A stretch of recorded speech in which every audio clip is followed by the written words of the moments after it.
not surprised that you won. I'm surprised you won by scoring 100. Yeah. Yeah, I mean, but, you know, Dave, you were sitting there. We had pretty much the same shots against Kansas and didn't make them. Remy had the same shots. And today we made them. Today he made them. Terry didn't have the same kind of game he's been having on, I don't know what day it is, on Saturday, I guess. And today he made shots. When those guys make shots, we're pretty good. And we defended better. This was maybe the best job we did defensively. It seemed to be kind of a mismatch for you because they can all shoot and shoot threes. What were you able to execute defensively that held it down some?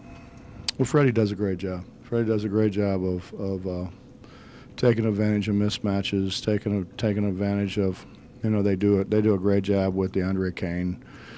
Posting him a lot, Incham, they post him against small forwards, and we had Terry Henderson on Hogue, and Hogue's is he the leading rebounder in the league maybe, and I thought Terry did a pretty good job on him. We know, but whatever the score was, 8-2 or 8-4 or whatever it was, or 8-6, maybe we made a couple of threes, but we hadn't stopped them. And we went to matchup. We played matchup and kind of, I think, got him out of rhythm a little bit. All right, trying to count during the game.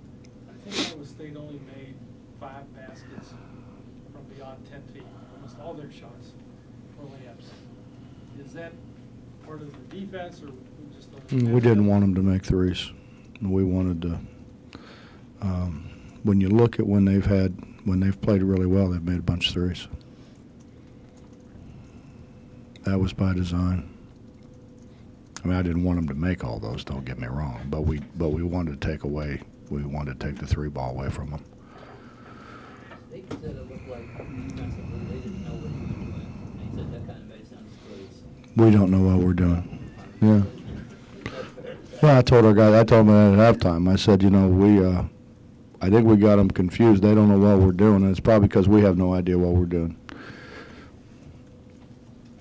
But when we were pretty good at doing it, we didn't know what we were doing, and we just did it pretty good, whatever it was we did. Oh, it's, you know, but it changes. Everybody, you know, they and those guys last year, I would get all these coaches like, can you tell me what you guys did with the matchup? And I said, no. Okay, I don't know. And, you know, everybody thinks you're trying to keep a secret. We played everything different. This is the best we've been, though. I mean, by far the best we've been. Bob, did you see a shooting performance like this coming from your guys' practice efforts and stuff? Well, you know, it's an amazing thing when you get in the gym and you get a lot of shots up, your chance for success increases dramatically. And the first guy in the gym when I walked in on Sunday was Remy, and the last one to leave was Remy, and the last one to leave shoot around today was Remy. And so, yeah, I mean, generally it's Wani. I mean, generally it's Wani's the last one to leave, but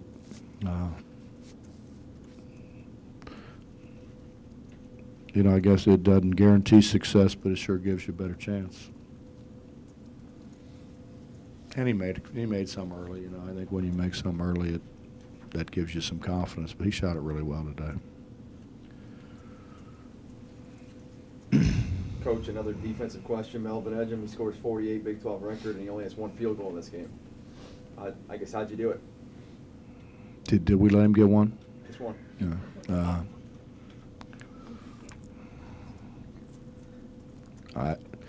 We just changed defenses. That's all. I mean, we didn't do anything special. We changed defenses. That's. I mean, they were trying to ISO him on a block, and he's a heck of a player. I mean, and I think we did a better job in transition defense. In all honesty, you know, when you go look at the film, they scored a ton of points, and he scored a ton of points. I don't know what day it is. Saturday, I guess it was, in transition.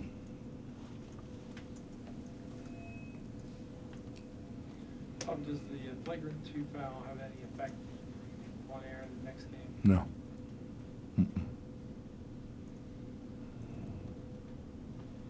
Bob, I know this is probably, the way things go tonight is obviously not going to happen every night. Maybe I'm wrong. I'm sure you know I'm wrong. But you've played pretty well offensively since that Baylor game. And you said even within games you haven't been able to sustain things. This is 2 weeks of playing pretty good offense. Is there a sign that's come around like you would imagine earlier, besides the 102 tonight? Well, I think we got a bunch of young guys, and our guys that are young haven't been here very long, except for Kevin Noreen, and they're starting to understand what you tell them. You know, we're not running a lot of sets. We're trying to have them play basketball, but we're trying to have them understand what the defense is doing and what counter they make. I mean, I think that's the best way to play basketball if you can do it, and I think their understanding's getting better. I mean, I really do. We just had a ton of new guys that just it's you know, they tried. It wasn't that I never sat here and said they didn't try. They've tried. They've tried all year. It's just the more and more you coach them, the better and better their background is, you know, and so they start to understand things better. And we did a really bad job against Oklahoma, was it? Oklahoma and Kansas of slipping that ball screen whenever they, you know, the whole deal was they wanted to kind of not double team, but kind of double team Wani or Aaron or whoever came off that high ball screen, and we didn't. We just stood there, and our focus has been for those guys to slip. And Brandon, you know, got a couple against Kansas. We didn't do it near as much against Kansas as what we needed to, but Sweat slipped it. And then all of a sudden they can't stand there and try to stop that penetration all the time. Coach, is there any way to describe the kind of role that Gary gives you, the tough physical play from the guard standpoint? It seems like he's tangled with someone every game, it seems like. I can relate, you know. No, he does. I mean, he gives us toughness. He's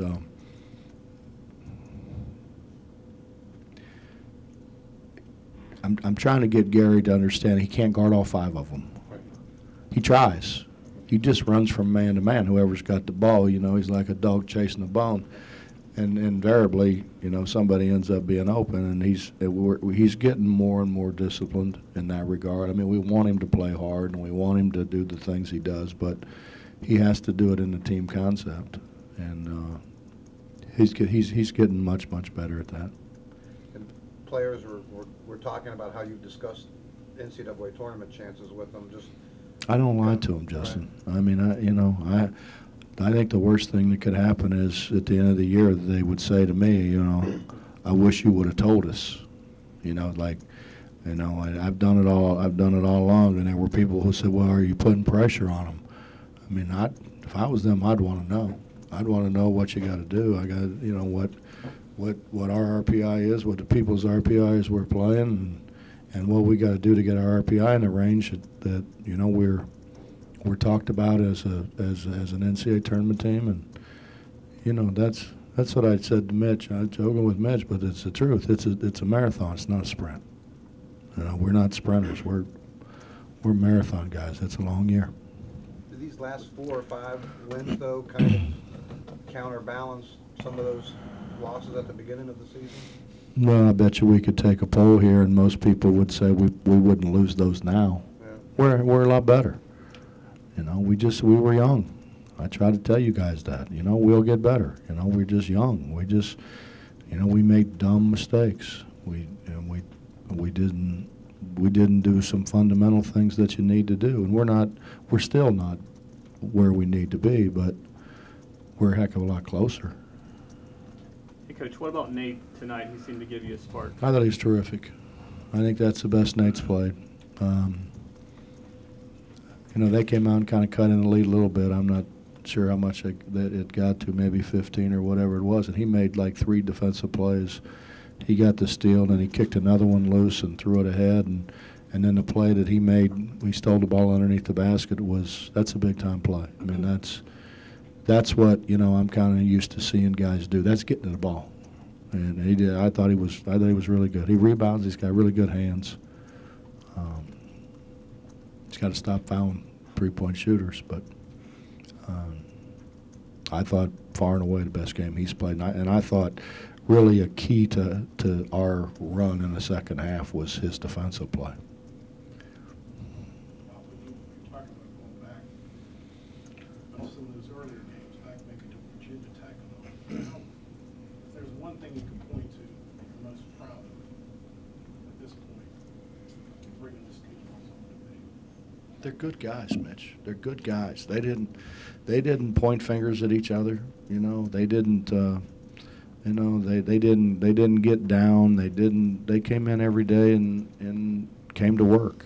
And I think that's what you're supposed to do. I mean, that's what we talk to them all the time. I mean, that's what this state is. A whole bunch of people who wake up every morning and go to work.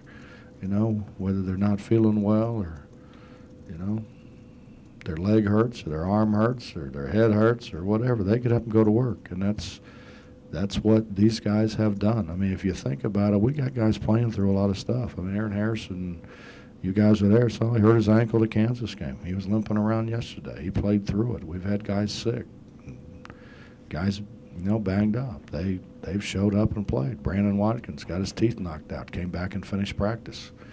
You know, that's more what I'm used to. You know, we had some guys a year ago that, I mean, God, you'd have thought they weren't going to live. And this is really a good bunch of guys. And you know, the neat thing is, you know, Aaron had some big games, and they were really happy for Aaron. Really, really happy for Aaron. I mean, not putting on a show, but genuinely happy for Aaron. And then when Terry had big games, they were really happy for Terry. And when Wani had big games, and you know, they're all down there now. They're really, really happy for Remy. You know, they understand. You know, they're all in there talking about Nate. They understand what Nate did, and I think that's a sign that they're starting to get it. They're starting to understand what we've got to do to continue to be successful. You know, with that being said, this is a hard league, man. This is a hard league. Is it possible that Juwan is getting faster? No, we got to get him some rest so he doesn't slow down now. Flying home from Kansas, did you, by any chance, grab Terry aside or anything? I feel you had to talk to him or anything like that after the game? Bob, he went, I mean, virtually from person to person after the game and apologized and said, this one's on me. I didn't play well. I let you down. And he went, I mean, he went to the coaches. He went to the players. He went. That's what I'm saying. They're good guys. You know, they're not finger pointing. He could have said I was sick. You know, he didn't. He just said, this is on me. I've got to be able to play through it. And that, you know, Mitch, that's what we've always done, and that's why I've loved my guys so much. You know, because they don't make excuses. They don't cry about things. They show up every day and go to work, man. Will you back off them when you have one game? Yeah, Tuesday we will. Tomorrow. We're not going to go very long on Wednesday. We're going to go. We got some things we got to fix, and we're going to try to fix those on Wednesday, and then Thursday, Friday, we'll get back to the normal routine of what we always do. Yeah. Yeah. Be a long week. We don't win. Bob, they've handled their struggles earlier in the season pretty well. How do they so far handle success, which is somewhat new? Honestly, Mike, I think the only thing we didn't handle very well was when we, you know, lose at the buzzer to Oklahoma State, and then we came back against Texas, and we didn't make any shots, and that has a tendency to make you maybe put your head down a little bit too. But I think that's really the only time that they haven't responded to whatever. I mean, that's what I told them. I just told them, you know, it's a long year, man. It's a long year. And then I tell them all the time, when you guys think it's really a long year, just think about those guys playing in the NBA, because they haven't got to halfway yet. And, you know, and you freshmen are tired, you know, and you're looking like, damn, we've played 22 games. Guess what? You know how many they've played? They've played, what is it, 43. You know, and everybody wants to do that, you know. You know, you better realize what you're asking for, because those guys don't get a break till the All-Star break, and then, you know, the good ones go play in the All-Star game. So